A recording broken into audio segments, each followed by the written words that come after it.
व्याख्यात्मक रूपावली बतलाई थी और जिसमें मैंने आपको बताया था सिकोरल ने व्याख्यात्मक पद्धति की 6 विशेषताओं का उल्लेख किया जिसकी हमने बहुत ही संक्षेप में चर्चा की थी। आज उन्हीं विशेषताओं को हम विस्तार से करेंगे और इसके अंतर्गत सबसे पहले है परिप्रेक्ष्य की पारस्परिकता। परिप्रेक्ष्य की पारस्परिकता यानी रेसिप्रोसिटी ऑफ पर्सपेक्टिव। पर्सपेक्टिव यानी दृष्टिकोण। तो यहाँ इसको हम थोड़ा सा विस्तार से समझने का प्रयास करेंगे। इस संबोध का सबसे पहले प्रयोग शुड्स ने किया था। सिकोरल के अनुसार सामाजिक क्रिया की व्याख्या के लिए ये आवश्यक है कि हममें परिप्रेक्ष्य की पारस्परिकता हो जिससे कि एक दूसरे की क्रियाओं एवं संचारों को समझा जा सके। यहाँ परिप्रेक्ष्य की पारस्परिकता का मतलब क्या है? जब एक कर्ता क्रिया करता है तो ऑल्टर को कर्ता के द्वारा जो क्रिया की गई है उसको देखने का दृष्टिकोण समझना बहुत जरूरी है। कर्ता का दृष्टिकोण अगर ऑल्टर समझता है तो वो सही रूप में क्रिया को समझ पाएगा। इसी प्रकार ऑल्टर जब प्रतिक्रिया करता है तो कर्ता को ऑल्टर के दृष्टिकोण को समझना अनिवार्य है। इसको हम परिप्रेक्ष्य की पारस्परिकता कहते हैं। इसको अर्थात इस धारणा के अंतर्गत परस्पर एक दूसरे के दृष्टिकोण को अदला बदली के आधार पर समझने और समझाने की क्षमता का होना आवश्यक है। कहने का अभिप्राय, आपको अपने आप को उस व्यक्ति के जूते में रखकर देखना होगा उसकी स्थिति क्या है और वो किस भावनात्मक स्तर से गुजर रहा है, और उसी प्रकार से दूसरे व्यक्ति को भी ऐसे ही समझना होगा जैसे कि अ और ब की क्रिया को ब की क्रिया को तभी समझ सकता है जबकि वह ब के दृष्टिकोण से स्वयं की क्रिया को समझने का प्रयास करे।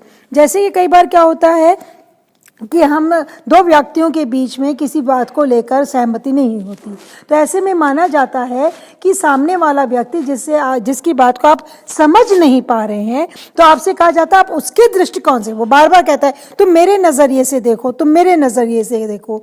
यानी जब ब के दृष्टिकोण से उस क्रिया को देखेगा, उसके नजरिए से देखेगा तो वह उसकी बात को समझ पाएगा। इसी प्रकार से ब अ की क्रिया को अ के नजरिए से देखेगा तब वह उसकी क्रिया को समझ पाएगा। तो इस प्रकार उन्होंने कहा अ और ब किसी भी क्रिया को तभी समझ सकते हैं जब ब अ के दृष्टिकोण से और अ ब के दृष्टिकोण से उस क्रिया को समझ रहे हो। अ और ब पारस्परिक समझ के आधार पर तभी आदान प्रदान की अर्थयुक्त प्रतिक्रिया में संलग्न हो सकते हैं। इन्होंने कहा है शुड्स ने कि जो हमारे आम जीवन के अंदर जो हमारी अंतः क्रिया होती है वह इसी के ऊपर आधारित होती है। हम जब भी किसी के साथ सामाजिक संबंधों की स्थापना करते हैं उसके अंदर रेसिप्रोसिटी ऑफ पर्सपेक्टिव का होना अनिवार्य है। इसी प्रकार इन्होंने कहा, दूसरी विशेषता बताई, प्रभाती अभिग्रहण द एक्सेट्रा अजम्पशन। व्यक्तियों के मध्य एक बार जब समझ की एकरूपता स्थापित हो जाती है, जब हम एक दूसरे के दृष्टिकोण को समझने लगते हैं, तब अस्पष्ट एवं अकथित व्यवहार और प्राकथनों को कर्ता समझने की क्षमता प्राप्त कर लेता है। हमारे दिन प्रतिदिन के व्यवहार में हम जिन लोगों से निरंतर संपर्क में आते हैं उनके अस्पष्ट कथन एवं शारीरिक हाव भाव उनके मंतव्यों की अभिव्यक्ति कर देते हैं, जिनका अर्थ हम सही लगाने में इसलिए सक्षम होते हैं क्योंकि हमें उनका पूर्व अनुभव होता है। जब हम लोगों को जानते हैं तब उनके हाव भाव व व्यवहार से परिचित हो जाते हैं। इस आधार पर उसके बारे में हम भविष्यवाणी करना भी हमारे लिए संभव हो जाता है। कई व्यक्ति अपना काम कराने के लिए बहुत मीठा बोलते हैं और काम हो जाने के बाद वो आपकी तरफ देखते तक नहीं है, लेकिन आपको मालूम है आप जब उस व्यक्ति के साथ कई बार अंतःक्रिया करते हैं तब आप उसके मीठे बोलने से प्रभावित नहीं होते क्योंकि अब आप उसके नेचर को समझ चुके होते। इसी प्रकार कुछ लोग निस्वार्थ संबंध रखते हैं और ऐसे में उनके हाव भाव को आप पूरी तरह से समझ जाते हैं। जिस प्रकार आप अपने जीवन में उदाहरण लेकर देख सकते हैं। आप अपना ही उदाहरण लीजिए। आपको अपने पिताजी से कुछ पैसों की आवश्यकता होती है, तब आपको अपने पिताजी की पास में जब पैसे मांगने के लिए जाते हैं तो आपकी बोलने का तरीका, आपके बोलने का टोन जो है वो बदल जाता है। हम परिचित लोगों के बारे में ये अनुभव लगा लेते हैं कि अनुमान लगा लेते हैं कि वह झूठ बोल रहा है या सच, क्योंकि आप उसके चेहरे को देखकर समझ सकते हैं। उसके बोलने का जो तरीका होता है, उसके बोलने का जो टोन होता है, जो उसका वॉइस का मॉड्यूलेशन होता है, उससे आप समझ जाते हैं कि वह व्यक्ति कहना क्या चाह रहा है। समाज के सदस्य अक्सर अनजाने में इस व्यवहार को अपना लेते हैं और इस तरह की पद्धति को गार्फिंकल एवं सिकोरल ने प्रवृत्ति अभिग्रहण कहा है। और प्रवृत्ति अभिग्रहण में यही है, जब हम सामने वाले व्यक्ति को बहुत अच्छे से जान जाते हैं तो उसकी बहुत सी अनकही बातों को भी हम बिना कहे समझ जाते हैं, उसके चेहरे के हाव भाव से समझ जाते हैं। कई बार व्यक्ति इतना अधिक पीड़ित होता है लेकिन वह अपनी पीड़ा अभिव्यक्त नहीं कर पाता, नहीं कर सकता है, नहीं करना चाहता है, लेकिन आप उसके आवाज़ सुनकर ही बता देते हैं कि वह किसी वेदना से गुजर रहा है। इसको सिकोरल ने और गार्फिंकल ने प्रभाती अभिग्रहण कहकर संबोधित किया है। इसी तरह से भूत लक्षय पुरोलक्षय घटन, इस संदर्भ में हम देखें तो कहा गया है, संचार हमें बिना संदर्भ के पर्याप्त अर्थ प्रदान नहीं करता। रेफरेंस टू कॉन्टेक्स्ट, यानी संदर्भ के आधार पर ही हम संचार को अर्थ प्रदान कर सकते हैं। संचार यानी कम्युनिकेशन को। यह संदर्भ अतीत अथवा भविष्य अथवा दोनों से जुड़ा हो सकता है। व्यक्ति के वर्तमान कथन का संदर्भ अतीत से हो सकता है, वह उसका संबंध भविष्य से भी हो सकता है। संचार के माध्यम से अभिव्यक्तियां अतीत तथा भविष्य दोनों अथवा किसी एक को ध्यान में रखकर समझी जाती हैं। इन्होंने कहा, जब भी हम कोई कम्युनिकेशन करते हैं, कम्युनिकेशन का अर्थ हमेशा वर्तमान में जो भी कम्युनिकेशन हो रहा है उसका संबंध अतीत से होता है या भविष्य से होता है या फिर दोनों से होता है। कई बार आप देखिए, दो मित्रों के बीच में आपस में झगड़ा हो जाता है और वह उस झगड़े के बाद में कई दिन तक एक दूसरे से नहीं मिलते हैं, और कई दिनों बाद जब वो मिलते हैं तो उनकी आवाज़ में एक दूसरे के प्रति एक छिटाकशी होती है, वो एक दूसरे को ताने देकर बात करते हैं। तो ये जो 15 दिन बाद मिलने के बाद भी आप जो आपस में ताने दे रहे हैं, वो व्यवहार किससे जुड़ा हुआ है? आपके भूतकाल से जुड़ा हुआ है। भूतकाल में जो आपका झगड़ा हुआ था उसके कारण आपके व्यवहार उससे प्रभावित है, आपके बोलने का तरीका उससे प्रभावित है। तो ये कम्युनिकेशन जो है भूतकाल के साथ जुड़ा हुआ है। इसी प्रकार हम भविष्य की भी बात कर सकते हैं। वर्तमान में आप अपने मित्रों के साथ में कंबाइंड स्टडीज करते हैं। ये कंबाइंड स्टडीज किसके साथ जुड़ी है? भविष्य के संदर्भ के साथ में जुड़ी हुई है।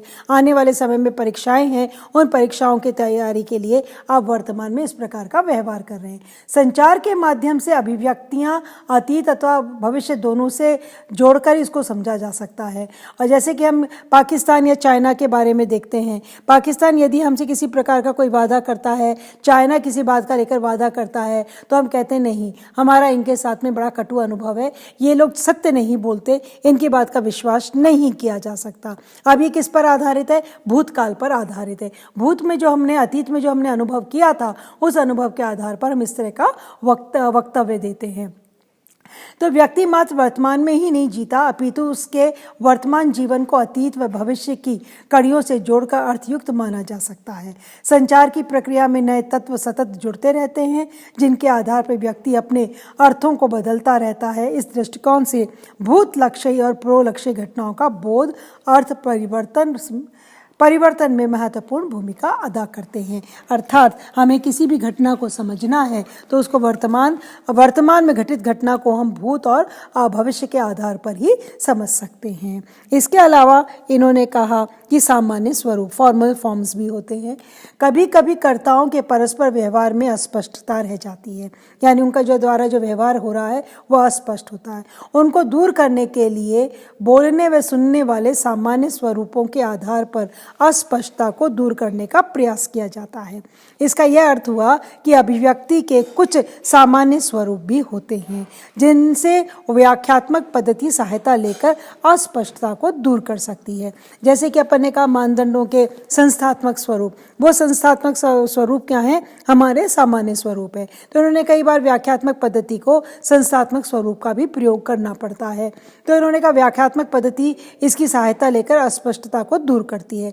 गार्फिंकल ने सामान्य स्वरूपों के लिए कहा है कि इनको सब जानते हैं। सामान्य स्वरूप क्या है? यानी सब जानते हैं। जैसे कि आप पूछते हैं आप कैसे हैं, तो मैंने कहा मैं ठीक हूँ, ये एक सामान्य स्वरूप का उदाहरण है। सामान्य तौर पर हाउ आर यू पूछते हैं सामने वाला, तो I am fine thank you, ये एक सामान्य स्वरूप है। लेकिन ये वाक्य किसी संदर्भ में इसका प्रयोग नहीं हो सकता, ये संदर्भगत नहीं होते, अथवा इन्हें संदर्भगत स्थिति में रखने में इनके अर्थ बदल जाते हैं। जैसे कि अगर आप किसी बीमार व्यक्ति से मिलने जाते हैं और आप पूछते हैं आप कैसे हैं, तो आपको मालूम है वो व्यक्ति बीमार है। अब यहाँ स्थिति सामान्य नहीं है, असामान्य स्थिति है। अब यहाँ जो उत्तर होगा वो भूतकाल से जुड़ा हुआ है, क्योंकि वो बीमार था इसलिए आपने उससे पूछा है। तो उपयोग विशिष्ट या संदर्भगत स्थितियों को स्पष्ट करने में सहायक होता है। फिर उन्होंने कहा वार्ता अनुचिंतन के रूप में, टॉक इटसेल्फ एज रिफ्लेक्सिव। इस संबोध के अंतर्गत अनुचिंतन के स्वरूप को दर्शाया गया है, और जिसका हम पहले स्पष्ट आपको मैंने पूर्व में इसकी आपकी व्याख्या की, इसको समझाया है। गार्फिंकल ने जो इसे अनुचिंतन की जो व्याख्या की है उसी अर्थ में इसका प्रयोग किया गया, इसलिए आप पहले जो लेक्चर है उसके अंदर इसका विस्तार से सुन सकते हैं। फिर इसके बाद में वर्णनात्मक शब्दावली सूचक अभिव्यक्ति के रूप में, descriptive vocabularies as index expression. सिकोरल ने गार्फिंकल के सूचक अभिव्यक्ति संबोध का उपयोग अपनी इस व्याख्या में किया है। जैसे आपने देखा गार्फिंकल ने इंडेक्सिकलिटी की बात की है, वो भाषा के इंडेक्सिकलिटी की बात करते हैं, वह क्रिया की इंडेक्सिकलिटी की बात करते हैं। इनके अनुसार बोलने वाले और सुनने वाले के मध्य शब्दों का सूचक संदर्भ, क्योंकि शब्दावली हमारे अनुभवों के आधार पर एक विशिष्ट अर्थ ले लेती है। शब्दावली हमारे अनुभव, यानी जो शब्दों के शाब्दिक अर्थ होते हैं, डिक्शनरी के जो अर्थ होते हैं, इसके अतिरिक्त भी उसका एक विशिष्ट अर्थ होता है जो हमारे अनुभवों पर आधारित होता है। किसी भी अर्थ को समझने के लिए शब्द के संदर्भ को समझना आवश्यक है। अनुभव की साझेदारी इस पर निर्भर करती है कि शब्दों के अर्थों की साझेदारी भी परस्पर लोगों में समाहित है। अतः यह स्पष्ट है कि एथनोमेथोलॉजी इंटरप्रेटिव पैराडाइम का प्रयोग करता है, यानी व्याख्यात्मक रूपावली का प्रयोग करता है, जबकि संरचनात्मक प्रकार्यात्मक उपागम, जिसको हम परंपरागत समाजशास्त्र कहते हैं, वह मानदंडात्मक रूपावली का प्रयोग करता है। इस रूपावली के अंतर्गत व्यक्ति की परस्पर अंतः क्रिया का आधार व्यक्तियों की परिस्थिति और भूमिका अपेक्षा से जुड़ा है। ये माना जाता है कि अंतः क्रिया नियमबद्ध होती है। मानदंडात्मक रूपावली के अंतर्गत प्रतीकों की सामाजिक साझेदारी पूर्व अनुमानित होती है। साझेदारी के प्रतीकों एवं अर्थों के अभिग्रहण के बारे में व्याख्यात्मक रूपावली प्रश्न चिन्ह लगाती है। किसी भी एक भूमिका अथवा भूमिका अपेक्षा के अर्थ को कर्ता अथवा अवलोकनकर्ता के लिए समस्या मूलक माना गया है। यह इसलिए होता है क्योंकि भूमिका पालन की वास्तविक स्थिति में व्यक्ति को स्वयं क्रियात्मक निर्णय लेने पड़ते हैं। इस दृष्टिकोण से अंतःक्रिया की व्याख्या प्रक्रिया माना गया है। किसी भी स्थिति में कर्ता पारस्परिक परिभाषा एवं पुनः परिभाषा की प्रक्रिया में निरंतर अपने आप को स्थित पाता है। दो या दो से अधिक व्यक्तियों के मिलने पर परस्पर संबंधों व क्रियाओं के अंतिम अर्थों का निर्माण नहीं होता। अंतःक्रिया की प्रक्रिया के अंतर्गत परस्पर अर्थों की परिभाषा, संवाद, संप्रेक्षण, हाव भाव में परिष्कृत होती रहती हैं। परस्पर संवाद में प्रारंभिक सौहार्द तनाव में परिवर्तित हो सकता है, अथवा उसमें अनेक गुणात्मक परिवर्तन आ सकते हैं। खेलते खेलते झगड़ा हो सकता है, और झगड़ा धीरे धीरे खत्म होकर प्रेम में परिवर्तित हो सकता है। तो इस प्रकार गुणात्मक परिवर्तन होते रहते हैं। और स्थितियों के व्यक्ति प्रत्येक स्थिति को नए अर्थ प्रदान करते हैं। रेल में सफर कर रहे दो अजनबी सफर के अंत में मित्र भाव लेकर उतरते हैं और भविष्य में हरदम मिलने के इरादे के साथ विदा होते हैं। सफर की प्रक्रिया में कितने अर्थ बनते और बदलते हैं, ये संरचनात्मक प्रकार्यात्मक उपागम नहीं समझा सकता है। इसके लिए तो व्याख्यात्मक उपागम का होना या व्याख्यात्मक पैराडाइम का होना बहुत जरूरी है। अतः सामाजिक संरचना कर्ताओं की स्थिति से संबंधित परिभाषा पुनः परिभाषा के माध्यम से विकसित होती है। इस दृष्टिकोण से संरचना का निर्माण कर्ताओं की परस्पर अंतःक्रिया की प्रक्रिया में होता है। प्रक्रिया में होता है और यह भी स्थायित्व के गुण के आधार पर नहीं अपितु निरंतर नवीन स्वरूपों के निर्माण के आधार पर बनती और संवरती रहती है।